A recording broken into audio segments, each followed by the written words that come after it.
আসসালামু আলাইকুম সম্মানিত দর্শক, আজকে চলে আসলাম পাটের বাজারে। আজকে জানার চেষ্টা করব অন্যান্য দিনের তুলনায় আজকে পাটের বাজারটা কত টাকা ধরে বিক্রি হচ্ছে, এই ভাইয়ের কাছ থেকে জানার চেষ্টা করব আজকে পাটের বাজার কেমন দামে বিক্রি হচ্ছে। আসসালামু আলাইকুম বড় ভাই, ভালো আছেন? আজকে পাটের বেচা কেনা কেমন চলছে? ৩,২৯০-৩১০০ মানে যেটা একবারে ভালো এটা ৩১০০ টাকা পর্যন্ত আছে, আর যেটা নিম্নমানের এগুলো ২৮০০ টাকা যেটা নিম্নমানের, আর যেটা একবারে ভালো মানেরটা এটা ৩১০০ টাকা পর্যন্ত বিক্রি করতেছেন। ঠিক আছে বড় ভাই, ধন্যবাদ। প্রিয় দর্শক, দেখতেছেন এই জায়গায় পাটের এক একটা মান অনুযায়ী এক এক রকম দরদাম।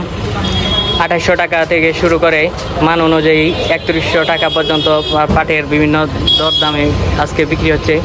প্রিয় দর্শক, ভিডিওটি ভালো লাগলে অবশ্যই ভিডিওটিতে লাইক দিবেন এবং নতুন হয়ে থাকলে আমার এই চ্যানেল হাটবাজার 24 চ্যানেলটি সাবস্ক্রাইব করবেন। সবাইকে অসংখ্য ধন্যবাদ। আসসালামু আলাইকুম ওয়া রাহমাতুল্লাহি ওয়া বারাকাতুহু।